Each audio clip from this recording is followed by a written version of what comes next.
Hello students, हमारा topic respiration in human या class 10-11 का एनसीईआरटी का टॉपिक हमारा चल रहा है और हम बहुत से टॉपिक डिस्कस कर चुके हैं। हम गैसों का आदान प्रदान हम समझ चुके हैं, गैसों का परिवहन किस प्रकार से होता है वो हम समझ चुके हैं। अब हम समझते हैं कि इस गैसों के परिवहन के लिए कौन कौन से फैक्टर जो होते हैं वो एलिजिबल होते हैं, या ये माने कि किस किस फैक्टर के बेसिस पे जो लंग्स से O2 है वो टिश्यू तक जाती है और टिश्यू में बनने वाली कार्बन डाइऑक्साइड गैस किस प्रकार लंग्स तक वापस आती है। तो हमने समझा कि वहाँ पर हीमोग्लोबिन, प्लाज्मा, आरबीसी का प्रॉपर रोल प्ले होता है, लेकिन ये सभी आरबीसी, प्लाज्मा, हीमोग्लोबिन ये किस प्रकार से अपने साथ ऑक्सीजन को या CO2 को जोड़ते हैं और उनको अपने अपने डेस्टिनेशन तक पहुंचाते हैं। तो उसके लिए मेनली एक कर्व है वो आपके सामने दिख रहा है, सिग्मोइड कर्व। एक तरह का ये सिग्मोइड कर्व माना जाता है। ये कर्व जो है उसको हम ऑक्सीजन डिसोसिएशन कर्व या ऑक्सीजन वियोजन चक्र कर्व बोलते हैं।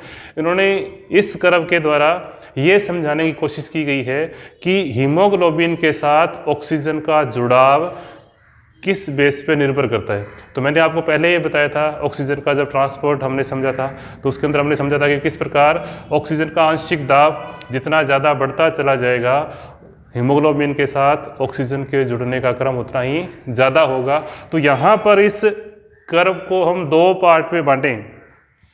ये यहाँ पर दे रखा है पार्शियल प्रेशर ऑफ ऑक्सीजन, और एक्स एक्सिस के ऊपर तो ये है और वाई एक्सिस के ऊपर दे रखा है हीमोग्लोबिन का सेचुरेशन किस लेवल पर होता है। मतलब कि सभी के सभी हीमोग्लोबिन जो होते हैं वो अपने साथ अधिकतम कितने ऑक्सीजन अणुओं को जोड़ सकता है। तो हम समझ चुके हैं ऑक्सीजन का परिवहन के अंदर भी अधिकतम 4 अणुओं को जोड़ता है। तो सभी हीमोग्लोबिन अपने साथ 4 ऑक्सीजन को किस लेवल पर जोड़ने की क्षमता रखता है। यदि ऑक्सीजन का प्रेशर कम होगा तो सारे हीमोग्लोबिन जो होंगे वो ऑक्सीजन को अपने साथ नहीं, जो कुछ फ्री भी रह सकते हैं क्योंकि प्रेशर कम होगा। और यदि प्रेशर ज़्यादा होगा, आंशिक दाब ज़्यादा होगा, तो हीमोग्लोबिन के साथ ऑक्सीजन के जुड़ने की सांद्रता जो होगी वो बढ़ती चली जाएगी। तो यहाँ पर मैंने आपको बताया था कि लगभग 90 to 95 या अप्रोक्सीमेट 100 जो ऑक्सीजन का जो प्रेशर है, आंशिक दाब है, वहाँ पे ऑक्सीजन के जुड़ने की जो संतृप्तता है वो सबसे ज़्यादा होती है। मतलब कि हीमोग्लोबिन पूरी तरह से क्या हो जाता है, सेचुरेटेड हो जाता है। दूसरा यहाँ पर पार्शियल प्रेशर ऑफ लगभग 40 के ऊपर ऑक्सीजन कम जुड़ पाती है। इसका मतलब जो CO2 का पार्शियल प्रेशर है, या फिर ये कहें कि जिस स्टेज के ऊपर, या हम बात करें लंग्स के ऊपर, क्या होता है, पार्शियल प्रेशर ऑफ ऑक्सीजन ज़्यादा होता है, 95 से अबव होता है। तो यहाँ पर क्या होता है, HbO2 बनता है, ऑक्सी हीमोग्लोबिन बनता है। लेकिन यदि हम बात करें टिश्यू की, टिश्यू लेवल पर या कोशिकाओं के लेवल पर, वहाँ पार्शियल प्रेशर ऑफ ऑक्सीजन 40 होता है, जबकि partial pressure of carbon dioxide 45 होता है। तो वहाँ पर क्या होता है, हीमोग्लोबिन से, ऑक्सी हीमोग्लोबिन से ऑक्सीजन अलग हो जाता है, और इसी को हम क्या बोलते हैं, डिसएसोसिएशन। मतलब कि हीमोग्लोबिन से ऑक्सीजन का अलग होना। तो डिपेंड करता है कि वहाँ पे टिश्यू के ऊपर CO2 का प्रेशर ज़्यादा होता है, लेकिन ऑक्सीजन का वहाँ पे सांद्रता वहाँ कम होती है, वहाँ CO2 की सांद्रता ज़्यादा होती है, तो हीमोग्लोबिन वहाँ से रिलीज हो जाता है। तो ये कहलाता है ऑक्सीजन का डिसएसोसिएशन। तो इस लेवल पे ऑक्सीजन डिसोसिएट होती है और इस लेवल पे ऑक्सीजन है वो जुड़ती है।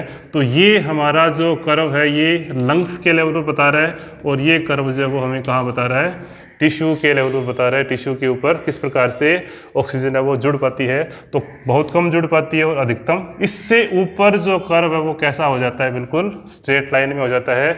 और इसी को हम क्या बोलते हैं, सिग्मोइड कर्व बोलते हैं। क्योंकि शुरू में जब तक सारे हीमोग्लोबिन के मॉलिक्यूल फ्री होंगे, ऑक्सीजन की सांद्रता बढ़ती चली जाएगी, तो ऑक्सीजन हीमोग्लोबिन से जुड़ता चला जाएगा और हीमोग्लोबिन जैसे ही संतृप्त हो जाता है, सैचुरेटेड हो जाता है, इसका मतलब कोई भी हीमोग्लोबिन का मॉलिक्यूल है वो फ्री नहीं है, सारे ऑक्सीजन उससे जुड़ चुके हैं। उस लेवल पे जाने के बाद में वो कहीं पर भी नए ऑक्सीजन को नहीं जोड़ पाएगा, वो कहलाता है सैचुरेटेड हीमोग्लोबिन और वो कहलाता है HbO2 सैचुरेशन। ये है लंग्स के लेवल पे। टिश्यू के लेवल पे क्या हो जाता है, बिल्कुल रिवर्स कंडीशन हो जाती है। यहाँ पे हीमोग्लोबिन जो होता है वो डिसएसोसिएट हो जाता है, ऑक्सीजन से अलग हो जाता है, वियोजन हो जाता है और वो अलग अलग हो जाता है। ये डिपेंड क्या करता है, इसके लिए मेनली 3 फैक्टर डिपेंड करते हैं जिसके द्वारा ये ऑक्सीजन डिसएसोसिएट होती है। पहला है पीएच। पीएच यदि हाई है,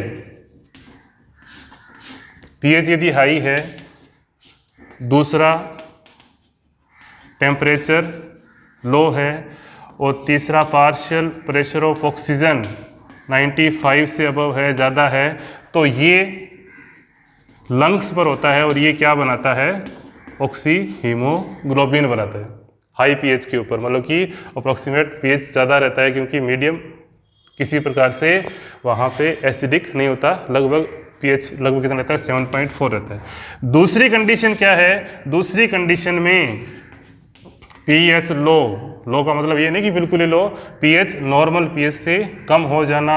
दूसरा टेम्परेचर हाई रहता है, हाई मतलब 25 डिग्री सेंटीग्रेड से ऊपर रहता है। और तीसरा पार्शियल प्रेशर ऑफ ऑक्सीजन कम हो जाता है। ये किस लेवल पे होता है, ये टिश्यू लेवल पर होता है, बॉडी के इंटरनल पार्ट्स के अंदर होता है, सेल्स के लेवल पर होता है। उस समय क्या हो जाता है, उस समय हीमोग्लोबिन और ऑक्सीजन एक दूसरे से अलग हो जाती है। ये जो कंडीशन है जिसके अंदर कम पीएच लो के ऊपर, हाई टेम्परेचर के ऊपर, या CO2 का प्रेशर वहाँ ज़्यादा है, या फिर ये कहें कि ऑक्सीजन का प्रेशर वहाँ कम है, उस कम के कारण हीमोग्लोबिन का ऑक्सीजन से अलग होकर टिश्यू को दे देना वियोजन कहलाता है। और इसी प्रभाव को हम क्या बोलते हैं, बोहर इफेक्ट बोलते हैं। इसी को क्या बोलते हैं हम, बोहर इफेक्ट, या इसको हम बोहर प्रभाव बोलते हैं। जिन्होंने ये समझाने की कोशिश की कि टिश्यू तक जब ऑक्सीजन आ जाती है तो उस ऑक्सीजन का प्रेशर के कारण, टेम्परेचर के कारण, एसिडिटी के कारण, या हम ये कहें कि पीएच लो हो जाने के कारण जो CO2 है वो CO2 का बढ़ना, मतलब कि पीएच लो, यहाँ पे CO2 का बढ़ना भी क्या है, मुख्य रीजन है। हमने CO2 का ट्रांसपोर्ट समझा था, किस प्रकार से कार्बनिक एसिड बनते हैं और हीमोग्लोबिनिक अम्ल बनता है जो पीएच के लेवल को 7.4 से 7.32 या 4 तक कर देता है।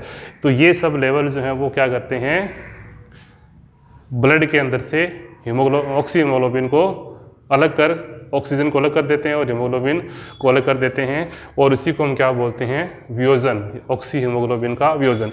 ये जो कर्व है ये समझाने के लिए कि लंग्स टिश्यू के लेवल पे होता है, लेकिन किस कारण से होता है, लंग्स के लेवल पे ये कंडीशन अप्लाई होती है, जबकि टिश्यू के लेवल पे ये कंडीशन अप्लाई होती है, तब कहीं जाकर ट्रांसपोर्ट ऑफ गैसेस अप्लाई होता है। अब एक कंडीशन और करें, कई बार पहाड़ी क्षेत्रों के अंदर जहाँ पे ऑक्सीजन का लेवल कम होता है या ऑक्सीजन का लेवल कम होता है, उस दौरान पहाड़ी क्षेत्रों के अंदर क्या होता है, उस दौरान थोड़ा सा कर्व जो होता है वो इस कंडीशन में खिसक जाता है, इस प्रकार से हो जाता है। ये किस कंडीशन में होगा, हाई एल्टीट्यूड एरिया में।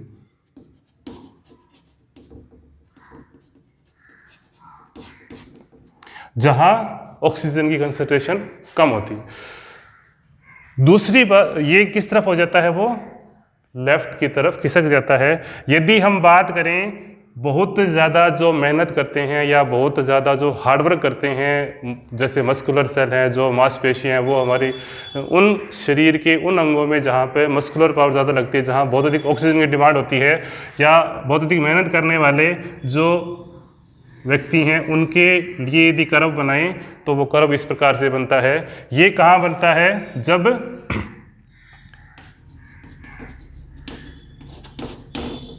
बहुत ज़्यादा मेहनत या हाई वर्कलोड के कारण जब ऑक्सीजन की डिमांड ज़्यादा होती है या ऑक्सीजन बहुत अधिक मात्रा में आवश्यक होती है, तो कर्व जो होता है वो दाईं तरफ खिसक जाता है। तो ये एक सिग्मोइड कर्व के अंदर चेंज होता है कंडीशन टू कंडीशन भी, हम किस कंडीशन में ऑक्सीजन को एक्यूमुलेट कर रहे हैं, ऑक्सीजन को किस कंडीशन में हम यूज़ कर रहे हैं। यदि नॉर्मल कंडीशन है तो ये पीली लाइन है वो हमें शो होगी, उसके अकॉर्डिंग है वो ऑक्सीजन संतृप्त होगी। यदि हम पहाड़ी क्षेत्रों में चले गए जहाँ ऑक्सीजन की सांद्रता कम है तो वो कर्व हमें रेड जो कलर है वो कर्व के रूप में शो होगा।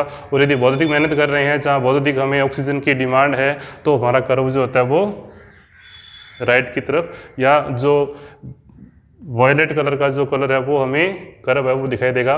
तो एक सिग्मोइड कर्व है वो हमें हर कंडीशन में ऑक्सीजन का वियोजन कैसे होता है, ऑक्सीजन जुड़ती कैसे है, ऑक्सीजन निकलती कैसे है, वो डिपेंड कर रहा है। मेनली दो कंडीशन जो होती है वो अलग अलग कंडीशन होती है। कॉम्पिटिशन एग्जाम में पूछा जाता है कि ऑक्सीजन का वियोजन के लिए तो यहाँ क्या होगा, ऑक्सीजन हीमोग्लोबिन से जुड़ेगी। इन कंडीशन में क्या होगा, ऑक्सीजन हीमोग्लोबिन से जुड़ेगी, जबकि इस कंडीशन में क्या होगा, ऑक्सीजन हीमोग्लोबिन से अलग होगी। तो ये कंपटीशन एग्जाम में पूछे जाते हैं मेनली कि ऑक्सीजन वियोजन किस प्रकार से डिपेंड करता है। बहुत ही इंपॉर्टेंट टॉपिक है, ये कंपटीशन एग्जाम में भी पूछा जाता है बहुत बार। और हमने ट्रांसपोर्ट ऑफ गैसेस में भी समझा कि लंग्स के लेवल पर ऑक्सीजन का पार्शियल प्रेशर ज़्यादा होता है, टेम्परेचर लो होता है टिश्यू की तुलना में। जो लंग्स है वहाँ पे बाहर से जब एयर आती है तो वो कम टेम्परेचर वाली होती है, जबकि टिश्यू के अंदर जब जो एयर जो है वो ब्लड के साथ घुलकर जाती है तो टेम्परेचर हाई हो जाता है। तो दोनों कंडीशन में यहाँ पर एक दूसरे के वाइस वर्सा है, विपरीत है। लंग्स के ऊपर ऑक्सीजन जुड़ती है तो ये कंडीशन होनी चाहिए, और टिश्यू के लेवल पे ऑक्सीजन निकलना भी ज़रूरी है क्योंकि टिश्यू में उसको पहुंचना है, तो ये कंडीशन अप्लाई होती है। और इसी को हम क्या बोलते हैं, ऑक्सीजन वियोजन वक्र या ऑक्सीजन डिसएसोसिएशन कर्व। बहुत ही इंपॉर्टेंट कर्व है, इसके बारे में क्वेश्चन पूछे जाते हैं और क्वेश्चन कर्व को देखकर या कंडीशन के बेस पर हम उन क्वेश्चनों का आंसर आसानी से दे सकते हैं। तो आज के लिए इतना ही है। कल हम कुछ श्वसन के कुछ अबनॉर्मलिटी, श्वसन का नियंत्रण वो हम समझेंगे, श्वसन का नियंत्रण किस प्रकार से होता है, और श्वसन से संबंधित रोग हैं वो आपके एनसीईआरटी में लास्ट में दे रखे हैं। तो नेक्स्ट वीडियो में हम वो पढ़ेंगे, उसके बाद हमारा चैप्टर ये कंप्लीट हो जाएगा। Thank you.